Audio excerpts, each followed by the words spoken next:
Hey folks, Greg here, another movie review. This time I'm going to be talking about Mortal Kombat.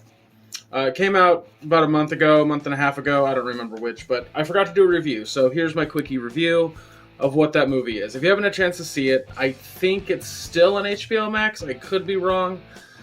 However, a lot of people have already seen it, so this is less of a review because I really enjoyed the movie, but not for the reason that some people would, but I think I enjoyed it for a reason that some people hate. I really enjoy B movies. Really fucking enjoy them. I used to go to a film festival called Trash Film Orgy. No actual orgies before anyone asks. It's just the title. But the idea was very similar to what you'd experience if you watched Mystery Science Theater 3000. It was a lot of people kind of drunk, making fun and laughing at these grindhouse 70s movies, these like really bad B movies that existed in the 60s, 70s, and 80s, sometimes even into the 90s. And one of my favorite things that came from the early 2000s into now is a lot of these B movies just started showing up. Now, there is a difference. There's intentional and unintentional. Intentional is something like Sharknado. And I kind of dislike Sharknado because to me a good B movie is something made in earnest.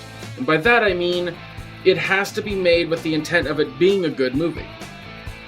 I believe Mortal Kombat falls into that category. I don't think that the filmmakers were trying to make a silly B movie. I think they were legitimately trying to make a movie that fit the video games. Now, some may argue with me, oh, the video games are not silly. They're gory, they're graphic, yada. Well, that's the point. That's, to me, what makes Mortal Kombat and the movie so much fun, is that it is gory. It is grounded in a sense of adultness. But there's also a level of silliness that comes with Mortal Kombat. For fuck's sake, one of the characters' name is Noob Saibot. That's literally the two creators' name backwards. There was a chubby cop who was named Stryker fighting these guys. Like, there are a lot of characters in Mortal Kombat that are silly, and people say, well, like I mentioned 1 through 3 and how they were basically just people in costumes being digitized into the game. Yeah, sure, that's totally accurate. But here's the part that kills me, is that people always go to Mortal Kombat 4, Mortal Kombat Gold for the 64. And I go, your rose-colored glasses are blinding you from what that game is actually like. Go to YouTube, search up Mortal Kombat Gold cutscenes, and then come back and tell me that you take that game seriously. Yes, NetherRealm has taken Mortal Kombat to another level, and the stories in those games are fun. They're good, they're not bad, but they're still cheesy, they're still corny. Mortal Kombat should never ever be anything than other cheese and corn.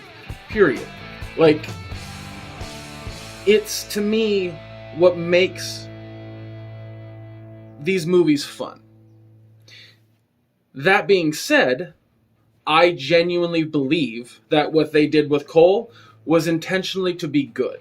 What they did with Kung Lao was intended to be good.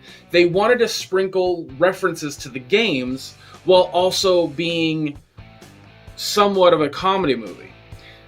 Now, the only character that is intended to be funny is Kano.